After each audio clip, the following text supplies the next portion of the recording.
السلام علیکم ورحمۃ اللہ. اذان دے دیں.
أشهد أن لا إله إلا الله وحده لا شريك له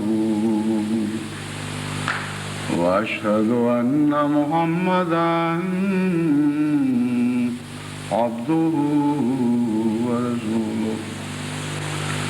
أما بعد فأعوذ بالله من الشيطان الرجيم. بسم الله الرحمن الرحيم. الحمد لله رب العالمين الرحمن الرحيم مالك يوم الدين. إياك نعبد وإياك نستعين. اهدنا الصراط المستقيم صراط الذين أنعمت عليهم غير المغضوب عليهم ولا الضالين.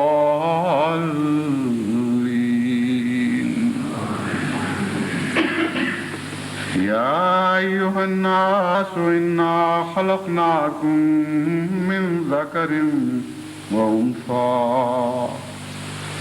وجعلناكم شعوبا وقبائل لتعارفوا. إن أكرمكم عند الله أتقاكم إن الله عليم خبير. سورہ الحجرات آیت 14. اس کا ترجمہ یہ ہے کہ اے لوگو، اے انسانوں، ہم نے تمہیں مرد اور عورت سے پیدا کیا ہے، اور ہم نے تمہیں بڑے بڑے گروہوں اور قبائل میں تقسیم کر دیا ہے تاکہ ایک دوسرے کو پہچان سکو. ان اکرمکم عند اللہ اتقاکم، لیکن تمہاری یہ گروہی اور قبائلی تقسیمیں تمہاری عزت کا نشان نہیں ہیں. ان اکرمکم عند اللہ اتقاکم، تم میں سب سے معزز اللہ کے نزدیک وہ ہے جو تم میں سب سے زیادہ تقوی اختیار کرنے والا ہے. ان اللہ علیم خبیر، اور اللہ تعالیٰ بہت جانتا ہے اور بہت خبر رکھتا ہے. آج ربوہ میں خدا تعالیٰ کے فضل کے ساتھ مجلس شورا پاکستان کا آغاز ہو چکا ہے. اس موقع پر جو پیغام میں نے لکھ کے بھجوایا تھا وہ سنا دیا گیا ہوگا، اور باقاعدہ افتتاح بھی ختم ہو چکا ہے. افتتاح کی کارروائی پوری ہو چکی ہے، اور اس وقت تو غالباً وہ مختلف محلوں میں مساجد میں بیٹھے اس خطبے میں شریک ہوں گے، یعنی کہ تمام کا وہ نمائندگان، کیونکہ مجلس شورا کا وقت ختم ہو چکا ہے وہاں کا، اور مختلف سب کمیٹیاں بن چکی ہیں، اور اب وہ اپنے اپنے مقامات پر جا کر انشاءاللہ کل کی کارروائی کے لیے غور خوض شروع کریں گے. میں نے چونکہ تحریری طور پر اپنا افتتاحی پیغام بھجوا دیا تھا، اس لیے خیال نہیں تھا کہ مجلس شورا کو براہ راست مخاطب ہوں، لیکن ناظر صاحب اعلیٰ نے بہت زور کے ساتھ یہ تحریک کی ہے کہ مجلس شورا کے ممبران کی خواہش ہے کہ آپ آج خطبے میں ہمیں براہ راست بھی مخاطب ہوں. بس اس غرض سے میں نے ان کو نصیحت کرنے کے لیے اس آیت کا انتخاب کیا ہے جو میں نے آپ کے سامنے تلاوت کی ہے. امر واقعہ یہ ہے کہ مجلس شورا جماعت کا ایک بہت ہی اہم نظام ہے، اور یہ کہنا غلط نہیں ہوگا کہ خلافت کے بعد سب سے اہم نظام شورا کا نظام ہے، اور شورا کے نظام کے ساتھ جماعت کی زندگی وابستہ ہے. بس خلافت میں اور شورا میں ہم یوں کہہ سکتے ہیں کہ مشترکہ طور پر جماعت احمدیہ کی جان ہے، اور جماعت احمدیہ کی جان اگر مجلس خلافت میں اور شورا میں ہے تو خلافت اور شورا کی جان تقوی میں ہے، کیونکہ خلافت بغیر تقوی کے بے معنی اور بے حقیقت ہے، اور مجلس شورا بھی بغیر تقوی کے محض ایک قالب ہے، ایک جسم ہے جس میں کوئی روح نہیں ہے. ان دو باتوں کو اگر مجلس شورا کے ممبران پیش نظر رکھیں اور جماعت احمدیہ کے افراد کل دنیا میں ان کو ہمیشہ اپنے سامنے رکھیں تو اللہ تعالیٰ کے فضل کے ساتھ جماعت احمدیہ پر کبھی موت واقعہ نہیں ہو سکتی. خلیفہ وقت میں احمدیت کی جان نہیں کہا میں نے، خلافت احمدیہ میں احمدیت کی جان ہے، اور مجلس شورا میں جان ہے، نہ کہ ان ممبران میں جو آج وہاں اکٹھے ہوئے ہیں. ان دو باتوں کو آپ مناسب کے طور پر لیں، اور یہ جو منصب ہیں ان میں اگرچہ بہت تقدس پایا جاتا ہے، لیکن اس تقدس کا براہ راست ایک رشتہ جماعت کے تقوی کے ساتھ ہے. خلیفہ وقت کا تقوی ذاتی بھی ہوتا ہے، لیکن وہ جماعت جو اسے منتخب کرتی ہے اس کے تقوی کا خلیفہ وقت کی ذات سے بہت گہرا تعلق ہے. چنانچہ قرآن کریم نے ہمیں یہ نصیحت فرمائی کہ دعا کیا کرو وَجَعَلْنَا لِلْمُتَّقِينَ إِمَامًا، ہے ہمارے رب ہمیں متقیوں کا امام بنانا، کیونکہ غیر متقیوں کی امامت اگر متقی بھی ہو تو تب بھی بے جان رہتی ہے.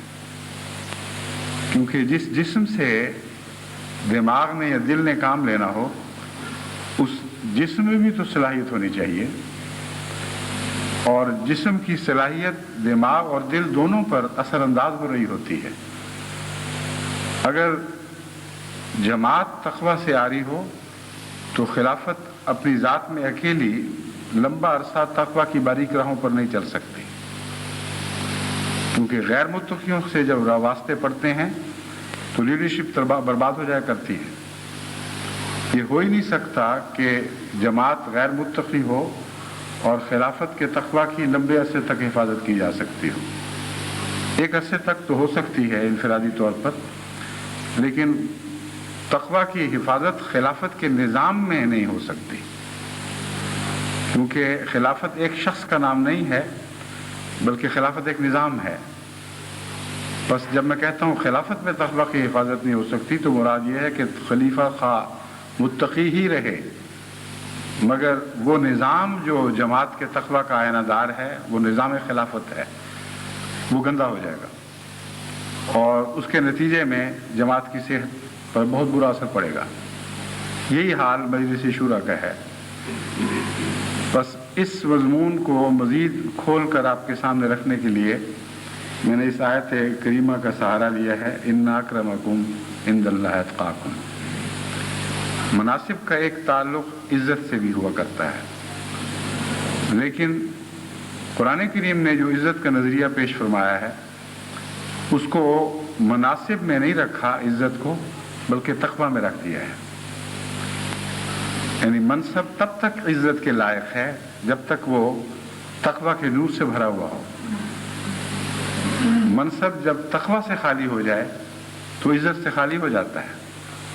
فرمایا تمہاری عزت کے معیار جو کچھ بھی ہوں، لیکن خدا کے نزدیک سب سے معزز وہ ہے جو سب سے زیادہ متقی ہے۔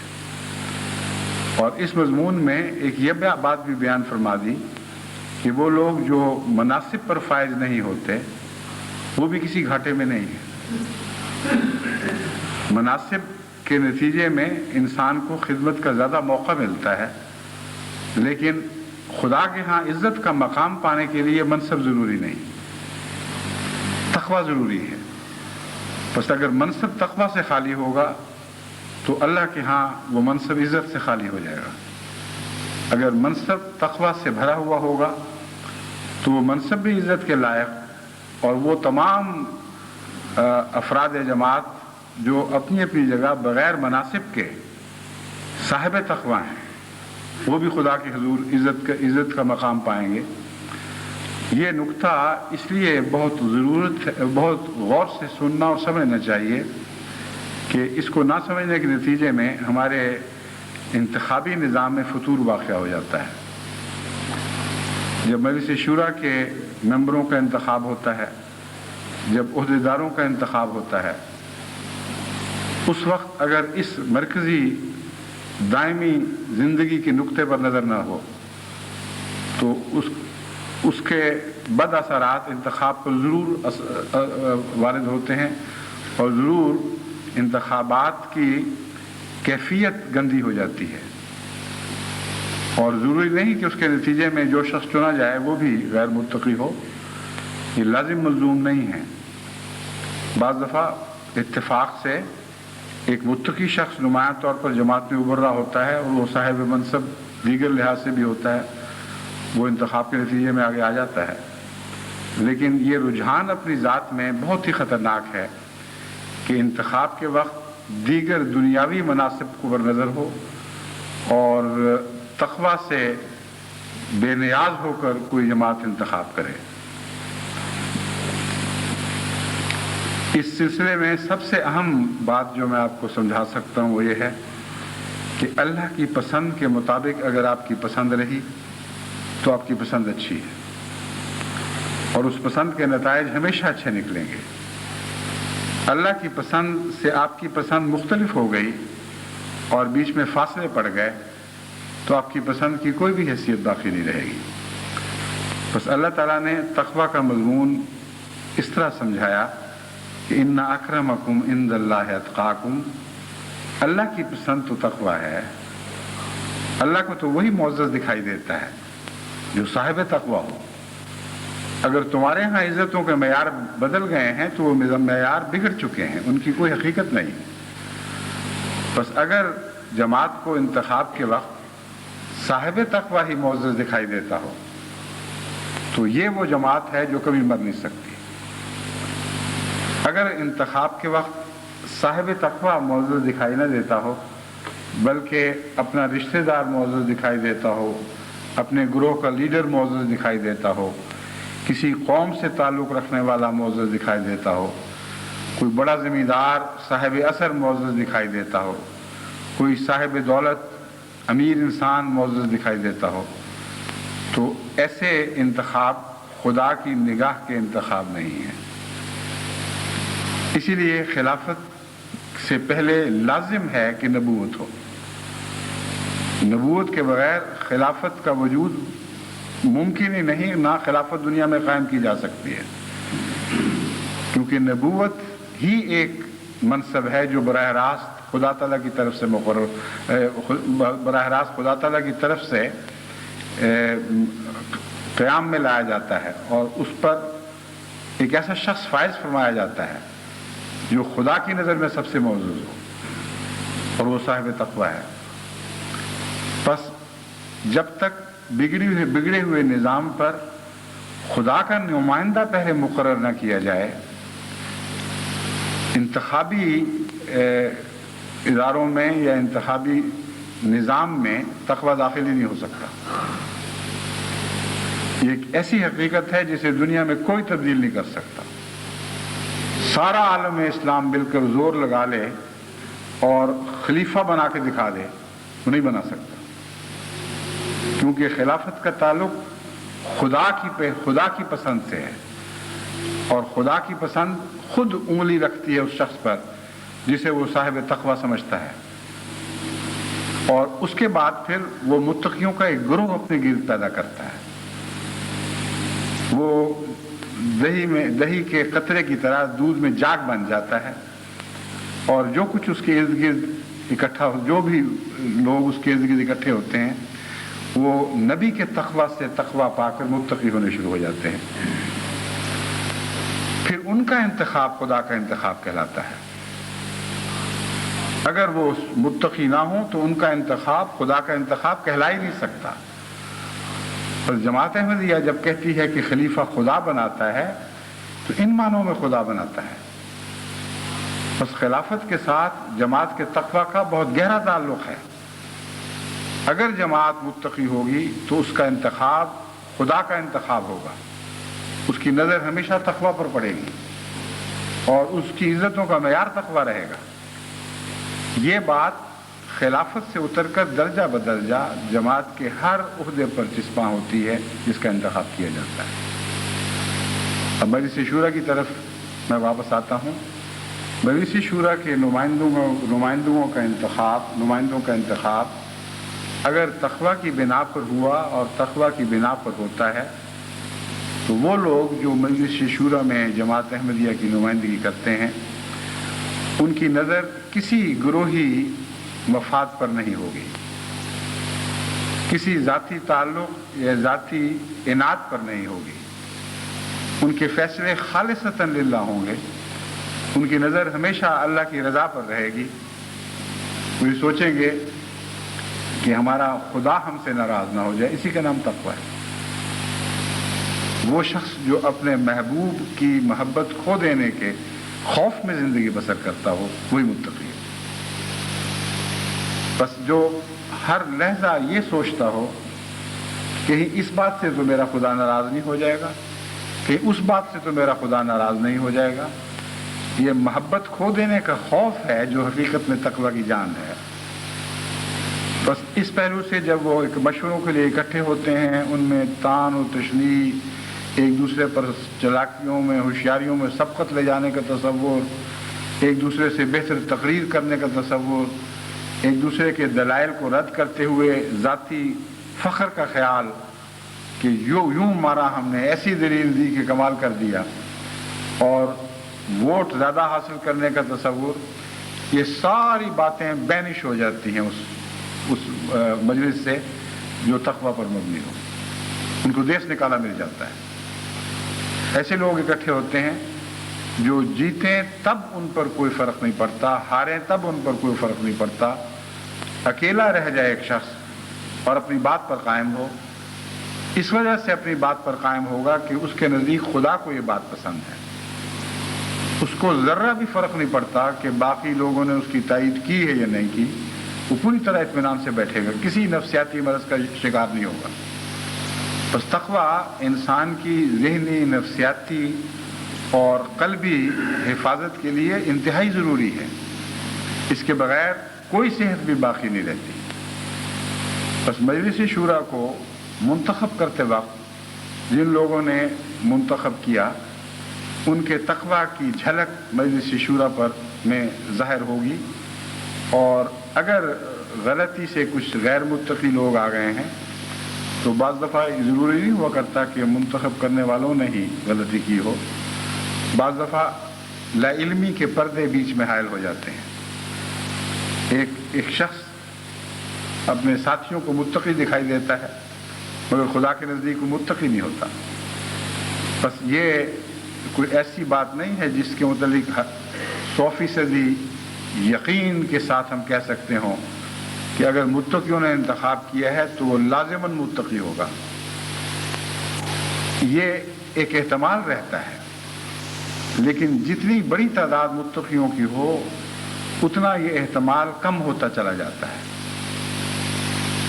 مگر ایک دور کا امکان احتمال ضرور موجود ہے۔ ایسی صورت میں ضروری ہے کہ ساتھ دعا کی جائے۔ تقویٰ محض اکیلا کام نہیں کر سکتا جب تک اس کے ساتھ دعا شامل حال نہ ہو۔ بس مجلس شورا کے انتخاب کے وقت بھی میں سمجھتا ہوں کہ نہ صرف اس موقع پر بلکہ دیگر انتخابات کے موقع پر بھی اگر پہلے دعا کا رواج قائم کیا جائے، اور جہاں تک مجھے یاد ہے یہ رواج موجود ہے، لیکن ہو سکتا ہے بہت سی جگہوں سے، بہت سی جماعتوں کو اس سے واقفیت نہ ہو، ہمیشہ انتخاب سے پہلے ضرور دعا کرنی چاہیے اور تقویٰ کے ساتھ دعا کرنی چاہیے، یہ کہتے ہوئے اللہ اپنے رب کے حضور جھکتے ہوئے اس سے یہ التجا کرتے ہوئے کہ ہم چاہتے ہیں کہ ہماری پسند تیری پسند ہو، ہم چاہتے ہیں کہ تیری پسند ہماری پسند ہو جائے، ہماری پسندوں کے فاصلے مٹ جائیں، لیکن ہم لا علم ہیں، جیسا کہ تو نے خود فرمایا وہ عالم و بمن اتقا، بمن اتقا یا لمن اتقا، وہ عالم و بمن اتقا، اللہ بہتر جانتے، تمہیں کیا پتا کون متقی ہے، اللہ بہتر جانتا ہے کہ کون متقی ہے۔ تو عاجزانہ عرض کی جائے کہ اے خدا، ہم اکٹھے تو ہوئے ہیں تیری رضا کے مطابق انتخاب کرنے کے لیے، مگر پوری طرح یقین سے کہہ نہیں سکتے کہ تیری رضا کیا ہے، کیونکہ جسے ہم متقی سمجھتے ہیں ہو سکتا ہے متقی نہ ہو۔ بس ہم عاجزانہ تیرے حضور جھکتے ہیں، تجھ سے مدد مانگتے ہیں اور عرض کرتے ہیں کہ ہمارے انتخاب کو سچا انتخاب بنا دے، اپنا انتخاب بنا دے۔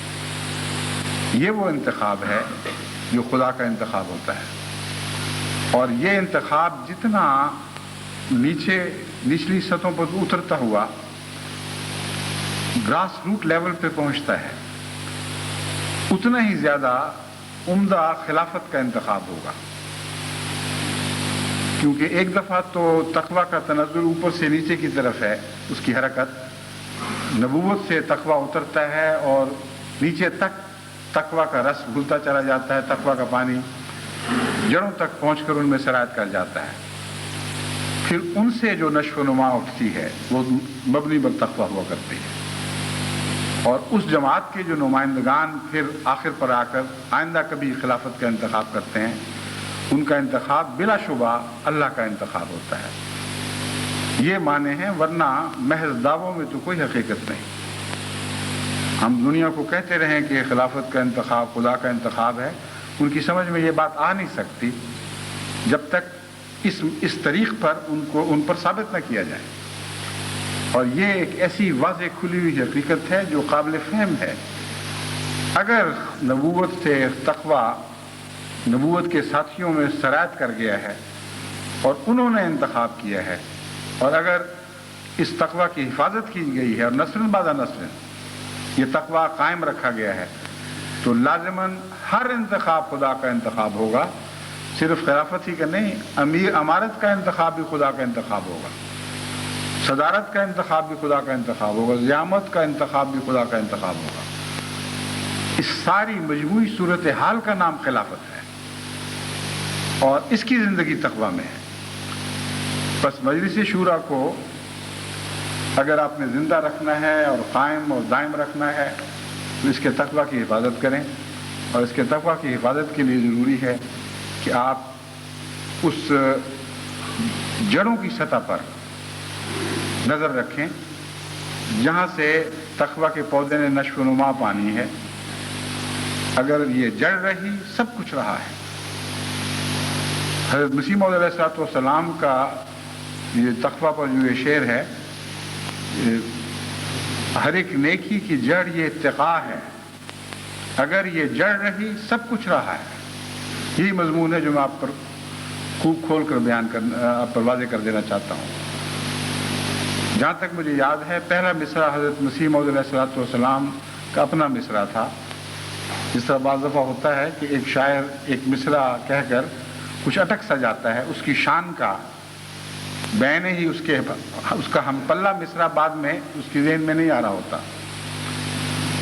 اور اس وقت پھر بعض دفعہ دوسرے شعراء اس میں سے ایک اور مصرع مہیا کر کے تو اس کے شعر میں نصف کے حصے دار بن جاتے ہیں، اور بعض دفعہ تو اتنا اچھا مصرع دے دیتے ہیں گویا سارا شعر ہی ان کا ہو گیا۔ اللہ تعالیٰ بھی بعض دفعہ ایسے ہی پیار کا مظاہرہ کرتا ہے۔ حضرت اقدس مسیح موعود علیہ الصلوۃ والسلام نے جب یہ مصرع کہا ہر ایک نیکی کی جڑ یہ اتقاء ہے، تو سوچ ہی رہے تھے کہ اب اس کے بعد کیا کہوں۔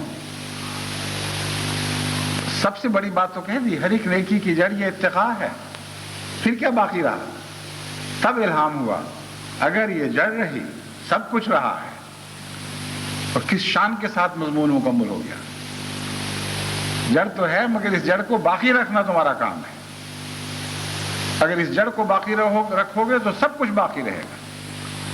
بس اگر نظام شورا کو باقی رکھنا ہے، اگر نظام خلافت کو باقی رکھنا ہے، تقوی کی جڑ کو باقی رکھیں، اور یہ پیغام اپنے سب بھائیوں کو دیں۔ پہلے تو میں کہا کرتا تھا جب واپس جائیں تو میری طرف سے یہ پیغام پہنچائیں، اب تو میں سب کو مخاطب ہو کر خود کہہ رہا ہوں کہ جو میں شورا کو کہہ رہا ہوں تمہیں بھی کہہ رہا ہوں، تم میں سے ہر ایک سے مخاطب ہوں۔ اس مضمون کو اچھی طرح سمجھ لو، اپنے ہر انتخاب سے غیر اللہ کو خارج کر دو، اپنی چودراہٹوں کو خارج کر دو، اپنی دوستیوں کو خارج کر دو، اپنی دشمنیوں کو خارج کر دو، اپنے تعلقات کو خارج کر دو۔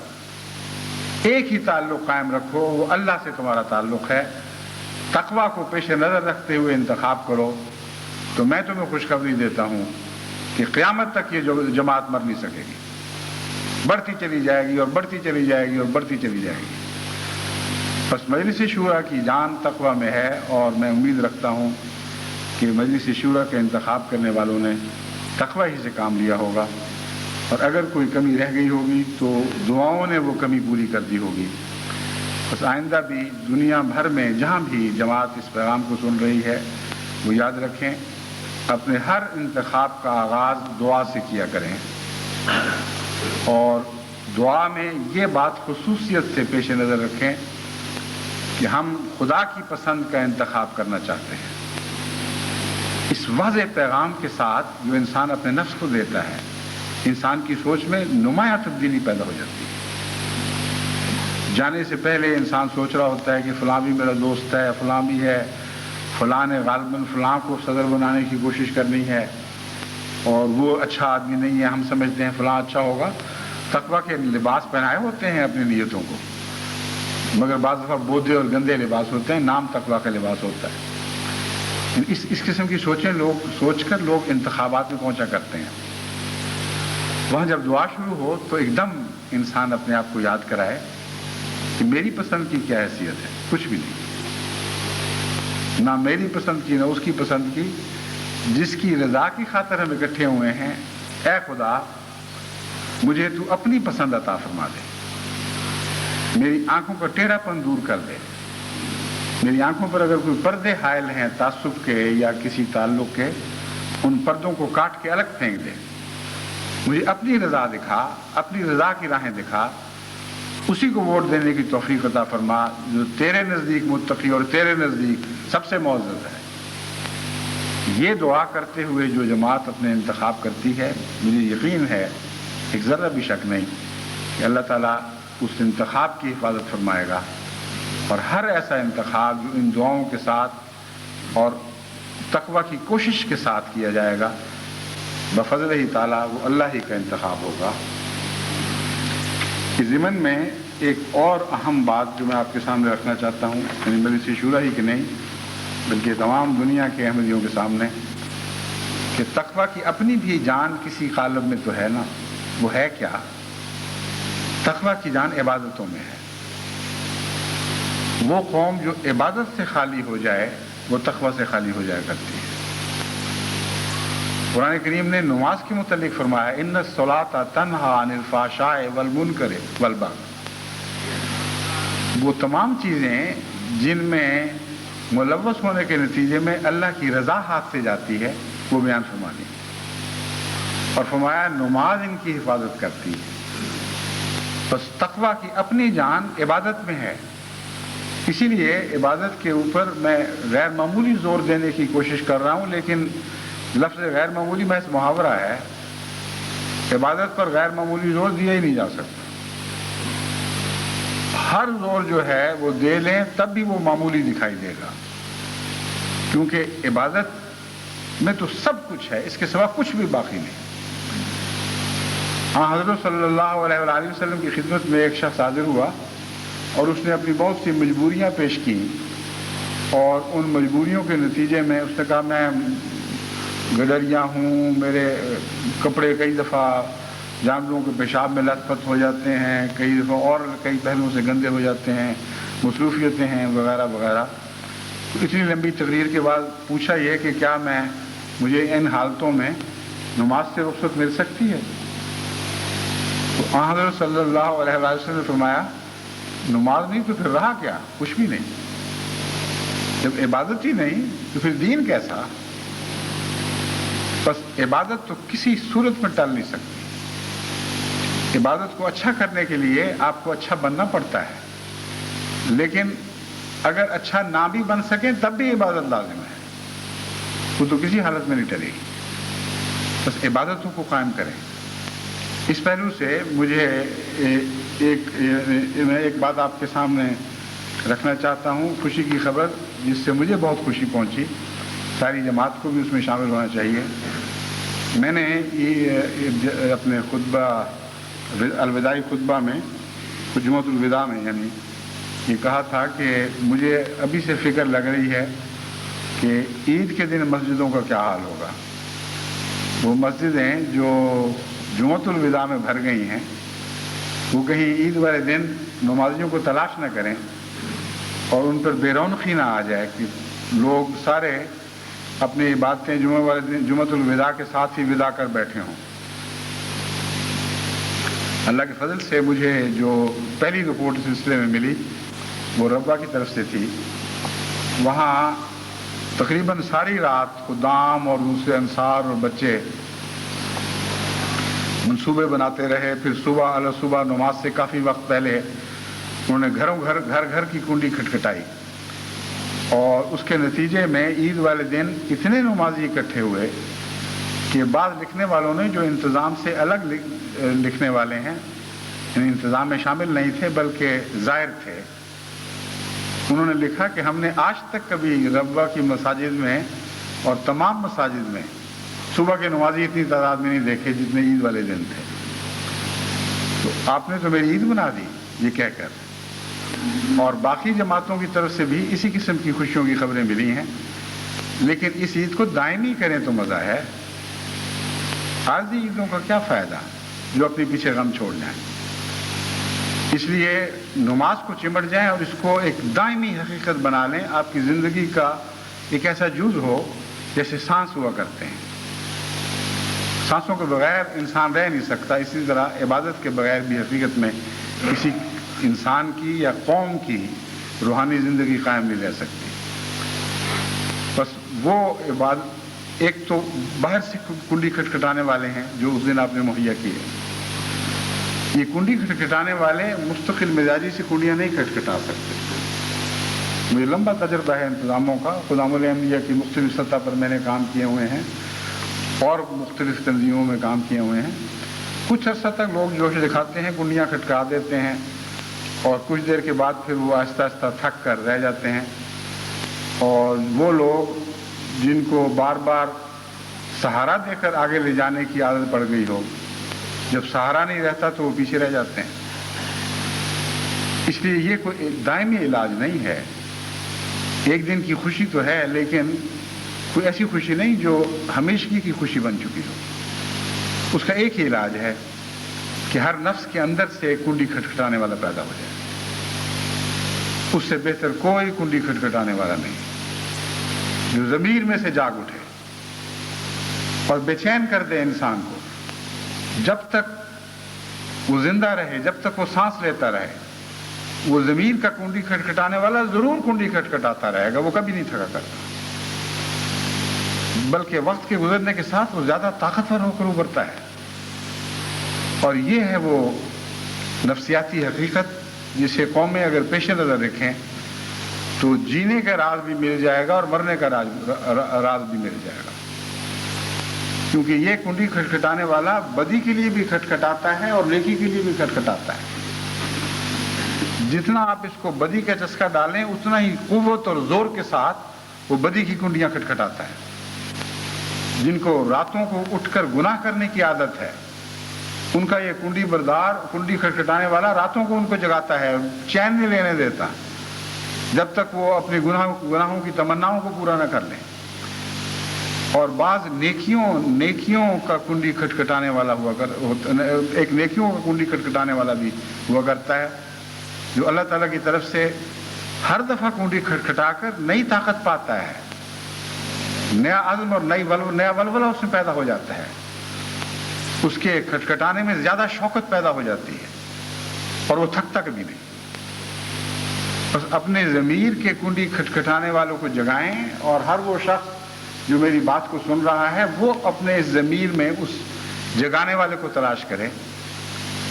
وہ سویا ہوا ہے، وہ جاگ جائے تو ہو نہیں سکتا کہ نمازی سو جائیں، اس کو جگانے کی ضرورت ہے، اور جب وہ جاگ جائے تو شیطان کے اثر سے باہر چلا جاتا ہے، شیطان دخل بھی دے تو پچھتاتا ہے۔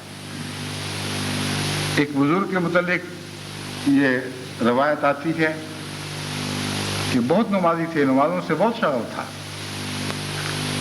ایک دفعہ نماز کے لیے اٹھے تو شیطان نے بہلا کر دوبارہ سلا دیا کہ ابھی تو بہت وقت پڑا ہے، آرام کو، تھوڑا سا تھک گئے ہو، پھر اٹھ جانا، اور اس طرح ان کی نماز ضائع ہو گئی، پہلی نماز ضائع ہوئی۔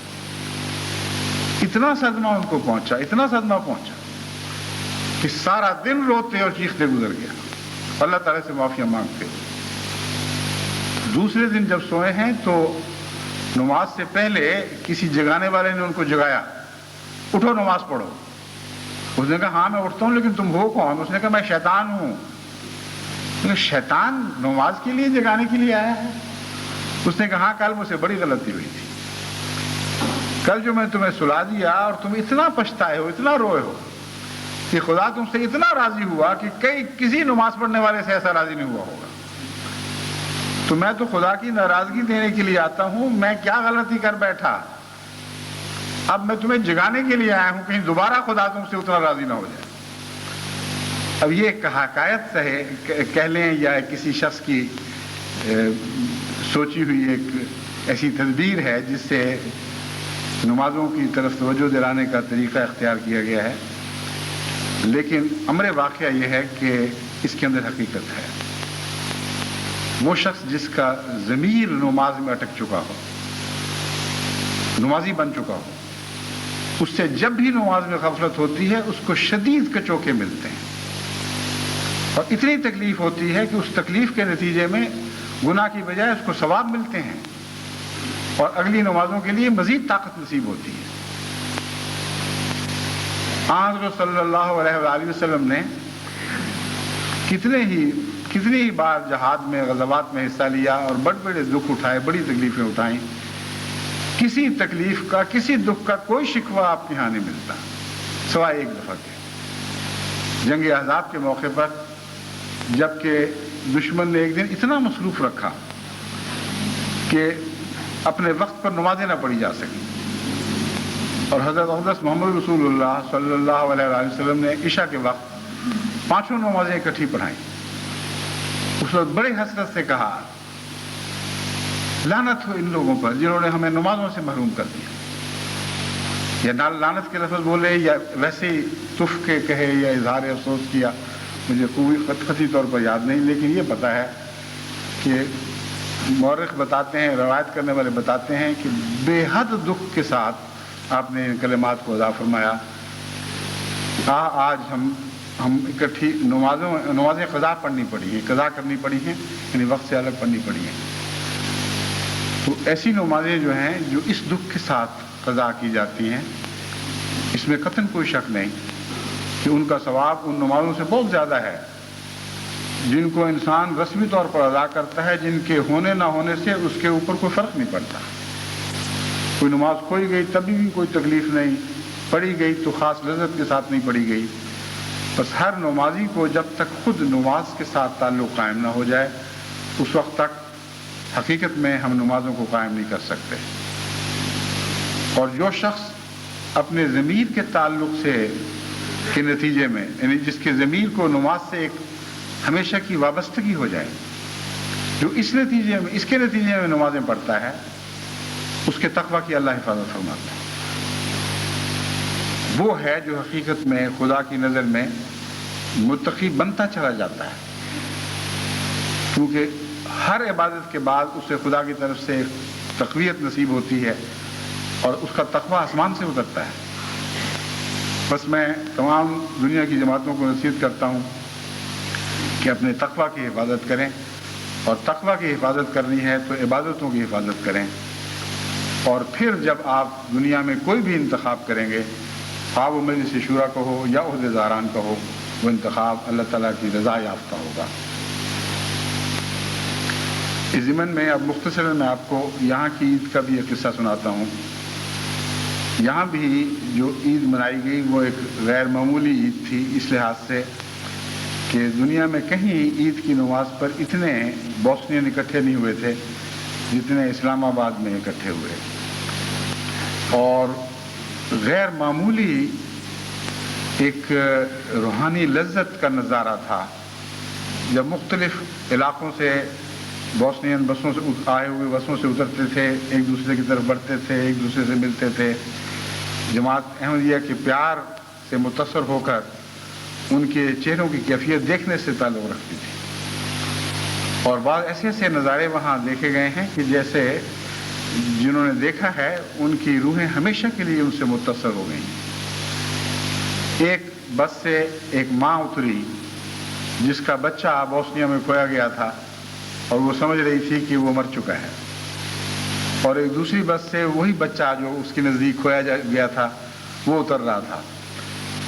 وہ دونوں ایک دوسرے کی طرف اس طرح لپکے ہیں کہ بیان کرنے والے بتاتے ہیں ہم اس کا بیان نہیں کر سکتے وہ کیا نظارہ تھا۔ بے اختیار ماں گلے سے لپٹ گئی، بچے کے گلے سے لپٹی، بچہ ماں کے گلے سے لپٹا، اور روتے ہوئے خوشی کے آنسو اس طرح بہائے ہیں کہ دیکھنے والے بھی رونے لگ گئے۔ لیکن ایک اور نظارہ ایک ایسا تھا کہ ایک دو بہنیں آپس میں ملی، اور بیان کرنے والے بتاتے ہیں کہ ان کا جو ملنے کا نظارہ تھا وہ تو ماں بیٹے کے نظارے سے بھی بڑھ گیا۔ بڑی عمر کی بہن تھی ایک چھوٹی عمر کی بہن، اور بڑی عمر کی بہن سمجھتی تھی کہ میری چھوٹی بہن کی عمر کی بہن وہاں ضائع ہو گئی اور کن سفاکوں کے ہاتھ چڑھ گئی۔ اس کے نتیجے میں اس کی جان کو ایک روگ لگا ہوا تھا۔ اس نے جب ایک بس سے اپنی چھوٹی بہن کو اترتے دیکھا تو اچانک اس کی جو کیفیت ہے وہ ناقابل بیان ہے۔ کہتے ہیں وہ دوڑی ایک دوسرے کی طرف اور لپٹ کے اس طرح چیخیں مار مار کے روئی ہے کہ جہاں جہاں وہ آواز پہنچتی تھی سارے سننے والے اس کو رو پڑے، اور دور دور تک ان کی خوشی کے آنسو میں سب احمدی دیکھنے والوں کی خوشیوں کے آنسو شامل ہو گئے۔ عجیب طرح کی عید وہ منائی گئی ہے، اور اسی قسم کی عیدیں یورپ میں ہر جگہ دوسری جگہ بھی منائی گئی ہیں۔ پاکستان میں بھی جو عیدیں منائی گئیں ان میں غریبوں کو اپنے ساتھ شامل کیا گیا، اور جیسا کہ میں نے نصیحت کی تھی، عیدوں کی صبحیں تو نمازوں سے معطر ہو گئیں اور نمازوں سے منور ہو گئیں، اور عیدوں کے دن غریبوں کی ہمدردی سے روشن ہوئے، اور غریبوں کی ہمدردی سے جو انسان کو رضائے بالی تعالیٰ کا نور ملتا ہے، اس نور سے روحیں نہا گئیں۔ بہت ہی پرلطف کیفیات پر مشتمل خطوط ملتے ہیں، اور لوگ بتاتے ہیں کہ اس طرح ہماری عیدیں سنور گئیں، بہت ہی مزہ آیا، جو عام حالات میں عیدیں منانے کا مزہ نہیں آیا کرتا۔ تو دنیا میں ہر جگہ خدا کے فضل سے جماعت احمدیہ نے ایک ایسی عید منائی ہے جس عید میں باقی لوگ شریک نہیں ہو سکتے، ان بیچاروں کی پہنچ نہیں، ان کی دسترس نہیں۔ جماعت احمدیہ کا یہ پہلو جو ہے، یہ حضرت مسیح موعود علیہ السلام کی صداقت کا ایک عظیم نشان ہے، کیونکہ سمینا و اطانا کی روح حضرت محمد رسول اللہ صلی اللہ علیہ وآلہ وسلم کے تعلق کے بغیر پیدا نہیں ہو سکتی، ناممکن ہے۔ دنیا کی بڑی سے بڑی قوموں کو آپ جائزہ لے کے دیکھیں، یہ روح جو خود بخود طوعی طور پر نیکی کی بات سنتے ہی انسان کو تعاون پر مجبور کر دیتی ہے، اس روح کا تعلق محمدیت سے ہے، اور خاتمیت کا یہ معنی ہے کہ حضرت محمد رسول اللہ کے سوا اب یہ روح آپ کو کہیں اور سے میسر نہیں آ سکتی۔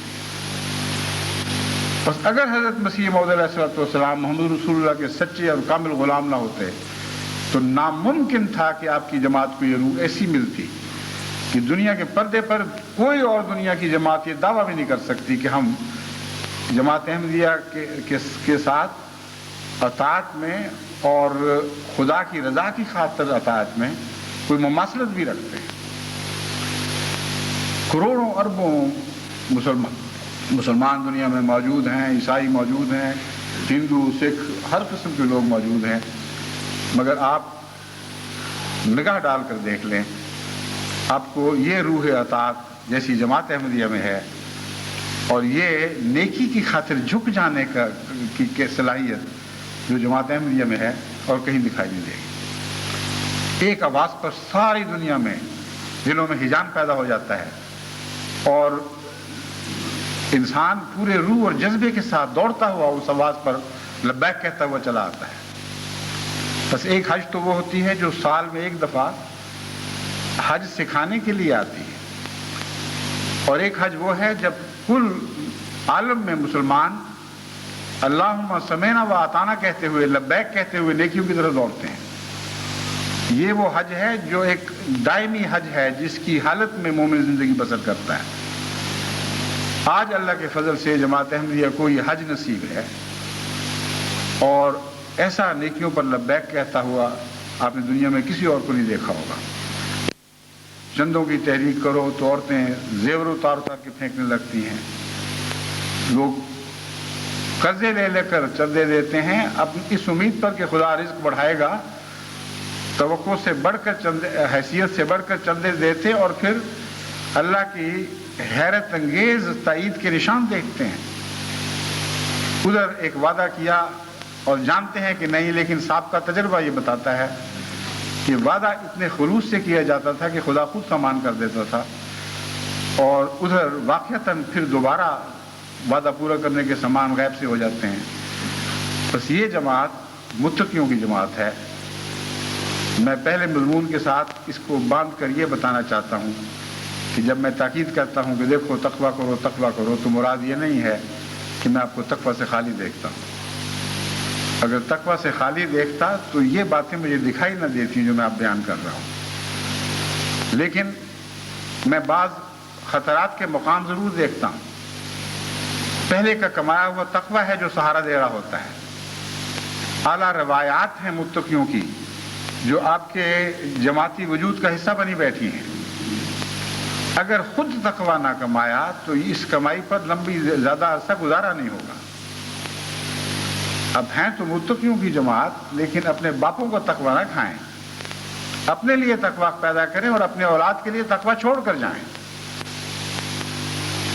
تب آپ اس دعا کو اپنے حق میں قبول ہوتے دیکھیں گے کہ وجعلنا للمتقین اماما، اے ہمارے رب ہمیں متقیوں کا امام بنانا۔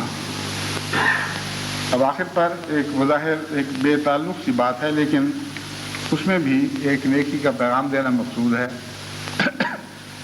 وہ یہ بات ہے کہ آج سے 1 سال پہلے میری اہلیہ کا انتقال ہوا۔ اس ضمن میں کچھ نصیحتیں میں نے اس دن بھی جماعت کو کی تھیں، اور ایک نصیحت آج بھی کرنا چاہتا ہوں۔ انہوں نے مجھ سے یہ ذکر کیا بیماری کے آخری ایام میں کہ یہ میری خواہش ہے کہ میں، اگر خدا مجھے توفیق دے کہ میں اپنی بچیوں کی شادی دیکھ سکوں، تو میں خدا کی خاطر بعض غریب بچوں کی شادی کراؤں گی۔ میں نے ان کی زندگی ہی میں ان کی اس نیت کو پورا کر دیا اور ان کو بتا دیا کہ تم ایک بچی کی کہہ رہی ہو، میں 4 کی کروا بیٹھا ہوں، اور آئندہ بھی تمہاری خاطر تمہاری تمنا کو پورا کرتے ہوئے شادیاں کرواتا رہوں گا۔ اس میں 2 نصیحتیں ہیں جو میں جماعت کو کرنی چاہتا ہوں۔ اول یہ کہ جب اللہ تعالیٰ سے کوئی منت مانگیں، کسی شرط کے ساتھ دعا کریں، یا خدا تو یوں کر دے گا تو ہم یوں کریں گے، تو کبھی یہ نہ کریں کہ خدا بظاہر ان کی دعا کو قبول نہ کرے تو وہ اپنی منت سے پیچھے ہٹ جائیں۔ یہ ایک بے ادبی ہے، ایک قسم کی اللہ تعالیٰ کے احسانات کی ناشکری ہے۔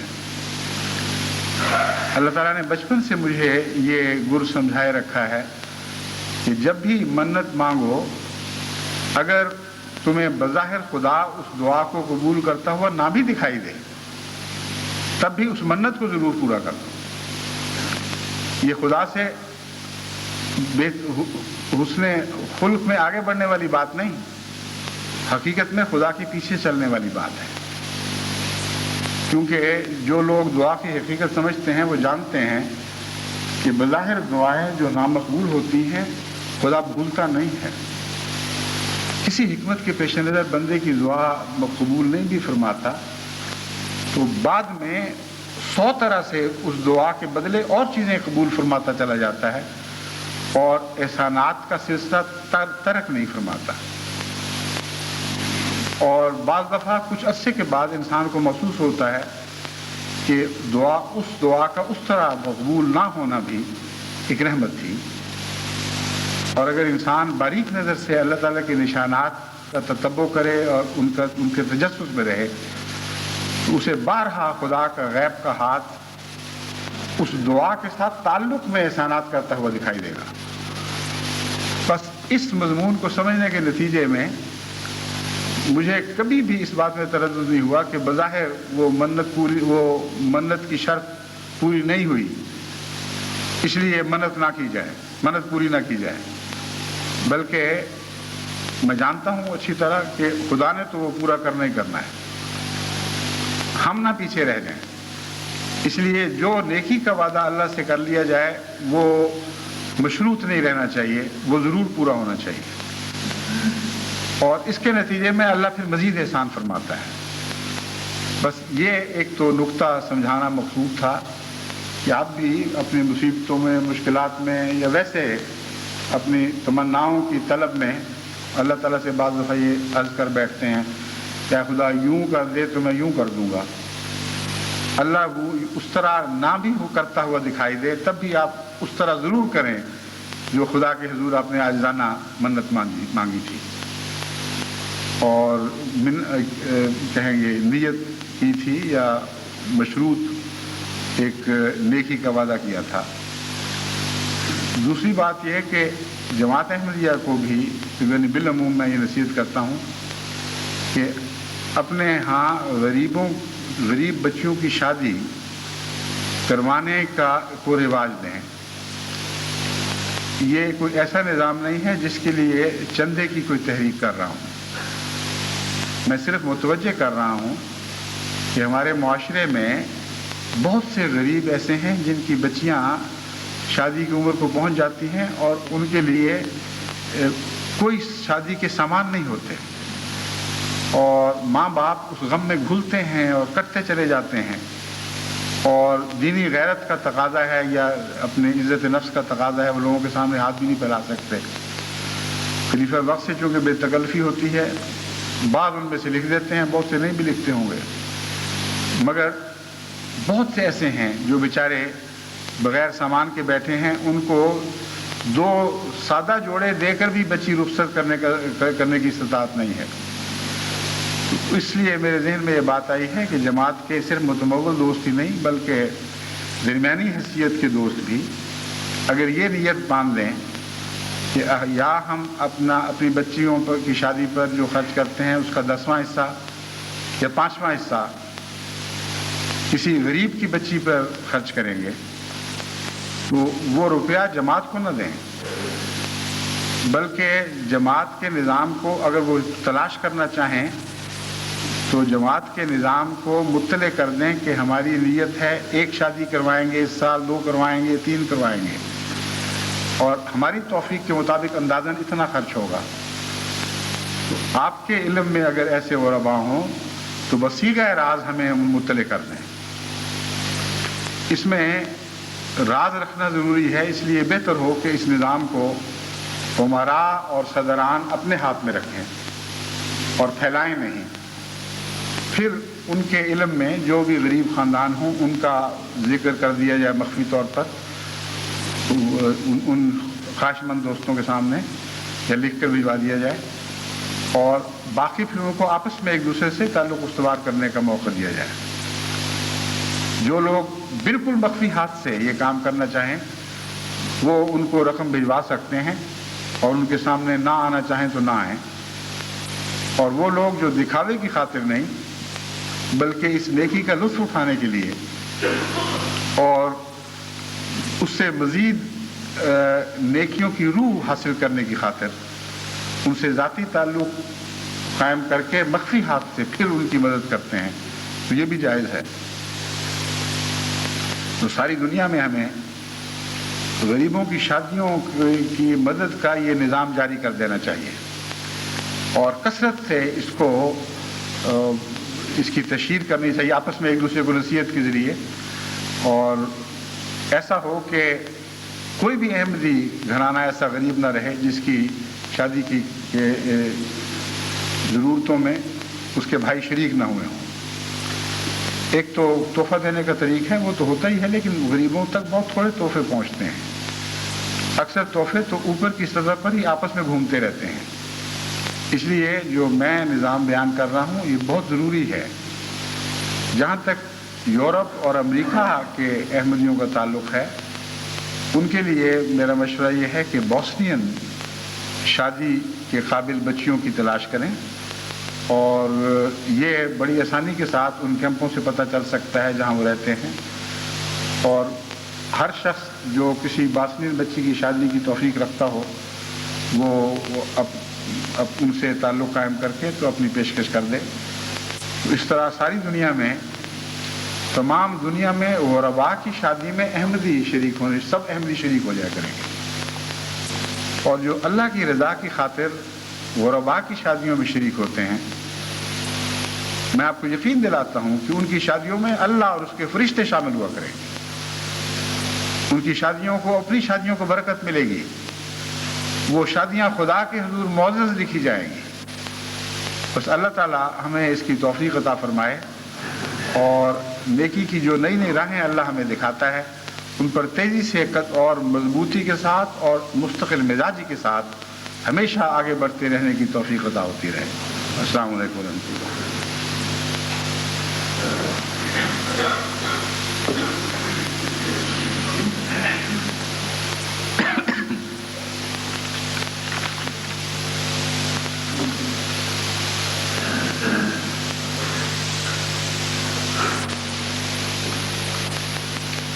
الحمد لله نحمده ونستعينه ونستغفره ونؤمن به ونتوكل عليه ونعوذ بالله من شرور أنفسنا ومن سيئات أعمالنا